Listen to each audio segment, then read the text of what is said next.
Hello everyone. आज हम discuss करेंगे एक 10th क्लास का बहुत इंपॉर्टेंट टॉपिक ट्रिकोनोमेट्री। हम यहाँ पर यूपी बोर्ड हो या सीबीएसई बोर्ड हो या फिर बिहार बोर्ड हो, अगर आप किसी भी बोर्ड की एग्ज़ाम की तैयारी कर रहे हैं तो ये वीडियो आपके लिए बहुत इंपॉर्टेंट है। हम गारंटी देते हैं कि अगर आप 10 मिनट तक सिर्फ पेशेंस रखा तो आपको ट्रिकोनोमेट्री पूरा समझ में आ जाएगा। इसके बाद अगर ट्रिकोनोमेट्री से कोई भी प्रॉब्लम क्यों नहीं आए, आपको पेन उठाने की ज़रूरत नहीं पड़ेगा, आप देखकर टिक कर सकते हैं। सिर्फ आप 10 मिनट तक सिर्फ पेशेंस रखिए और इस वीडियो को कंप्लीट कर लीजिए। इसके बाद आप खुद सोचेंगे मैं बहुत अच्छा कॉन्सेप्ट सीख गया, अब मुझे ट्रिकोनोमेट्री में कोई दिक्कत नहीं है। चलिए शुरू करते हैं। यहाँ पर देखिए एक बहुत इंपॉर्टेंट पॉइंट, त्रिकोणमिति में एक समकोण त्रिभुज की भुजाओं के अनुपात को त्रिकोणमितीय अनुपात कहा जाता है। जब हम एक समकोण त्रिभुज के जितने भी भुजाएं हैं उसका अगर हम अनुपात लेते हैं उसे हम कहते हैं त्रिकोणमितीय अनुपात। यहाँ पर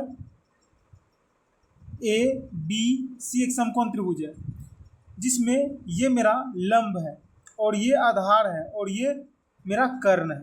यह मेरा समकोण एंगल है जो 90 डिग्री का है। देखिए एक बात इंपॉर्टेंट हमें याद रखना है कि अगर हम इस कोण की बात करें, कोण सी के लिए ए बी मेरा लंब हो जाएगा। कोण सी की अगर बात करें तो उस केस में ए बी मेरा लंब हो जाएगा और बी सी मेरा आधार हो जाएगा और ए सी मेरा कर्ण हो जाएगा। उसी प्रकार अगर हम कोण सी की बात करें, देखिए लंब पहचानने का बहुत सिंपल तरीका है। जैसे ये लंब है, आप रेखा खींच दीजिए यहाँ से, हाँ यहाँ पर आ गया, मतलब ये तीर जो है इसको टच कर रहा है यानी ये लंब हो जाएगा। और यह कोण बना किस पर है, इस पर बना हुआ है यानी ये आधार हो जाएगा और ये सबसे बड़ी भुजा वो कर्ण हो जाएगा। उसी प्रकार इस एंगल के लिए हम क्या करेंगे, डायरेक्ट एक लाइन खींचेंगे। लाइन खींचते गए तो ये लाइन इस लाइन को टच करता है यानी जहाँ टच करेगा वो मेरा लंब हो जाता है, यानी ये मेरा लंब हो गया। कोण इस कोण के लिए ये मेरा लंब हो गया और ये आधार हो गया और ये मेरा सबसे बड़ी भुजा कर्ण हो गया। चलिए अब हम डिस्कस करते हैं कुछ महत्वपूर्ण तथ्य। एक समकोण त्रिभुज में कर्ण एच सबसे लंबी भुजाएं होती है। हमने डिस्कस किया किसी समकोण त्रिभुज में जो सबसे बड़ी भुजा होगा उसे कर्ण कहेंगे। सबसे पहले देखेंगे वो त्रिभुज समकोण है या नहीं। अगर वो त्रिभुज समकोण है तब देखेंगे उस समकोण त्रिभुज में सबसे बड़ी भुजा कौन है। अगर हमें सबसे बड़ी भुजा मिल गया तो हम कह देंगे यही कर्ण है। और एक सिंपल तरीका है कर्ण पकड़ने का कि समकोण के सामने का जो भुजा होगा वही कर्ण होता है। हमें ये दो बात याद रखना है।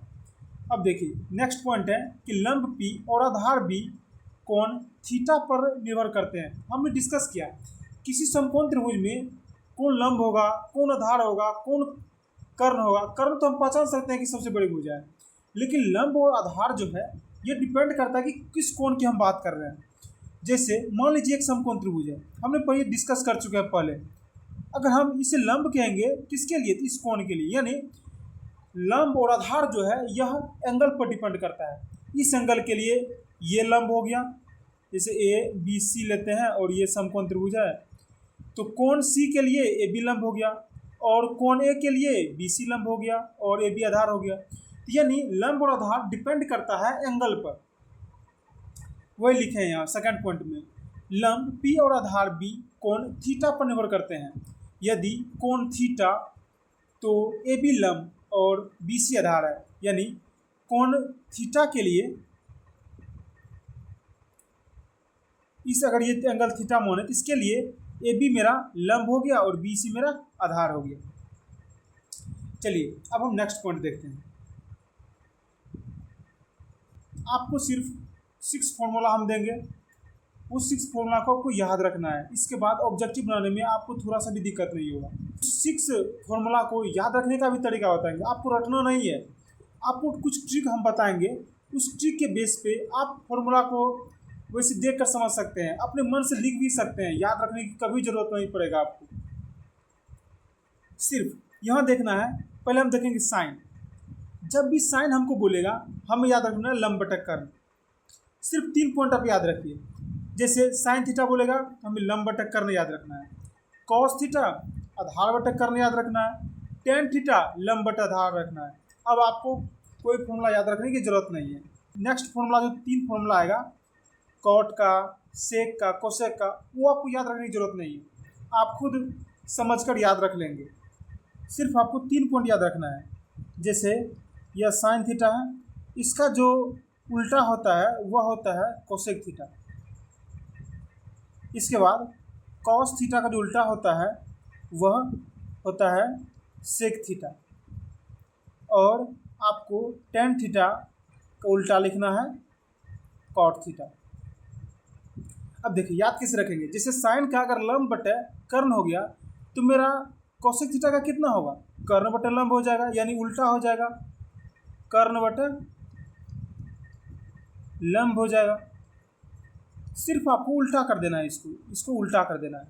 उसी प्रकार अगर कॉस थीटा है, इसका हम याद रखेंगे आधार बटा कर्ण, और अगर आपको सेक थीटा लिखना है तो हम जानते हैं कि इसका उल्टा होता है, कॉस का उल्टा सेक होता है, तो सिंपल लिखना है कर्ण बटा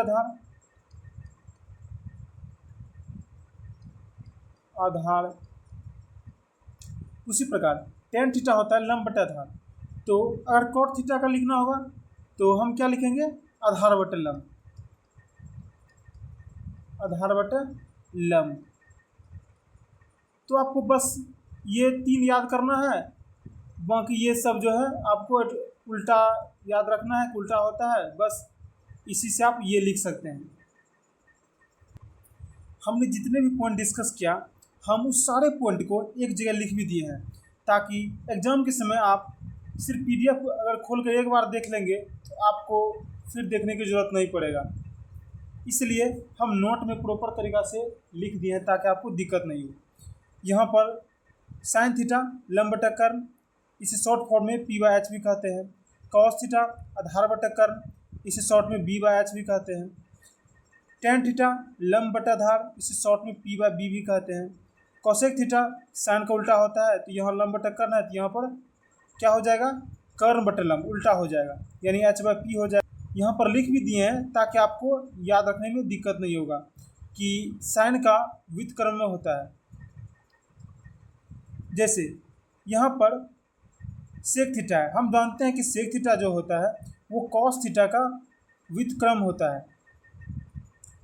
जैसे अगर यहाँ पर आधार बटा कर्ण है तो यहाँ पर क्या हो जाएगा, कर्ण बटा आधार हो जाएगा, जो शॉर्ट फॉर्म में H/B भी कहते हैं। यह कॉस का व्युत्क्रम है। अब देखिए नेक्स्ट है कॉट थीटा। कॉट थीटा का हम जानते हैं कि टेन का उल्टा होता है, टेन अगर लंब बटा आधार है तो कॉट क्या हो जाएगा, आधार बटा लंब, इसे शॉर्ट में B/P भी कहते हैं, जो टेन का व्युत्क्रम है। अब हमें लगता है अब आप देख कर आंसर टिक कर पाएंगे कि साइन का फॉर्मूला क्या होता है, कॉस का क्या होता है, टेन क्या क्या होता है, कोसेक, सेक। अब आपके लिए बहुत ईजी हो गया होगा।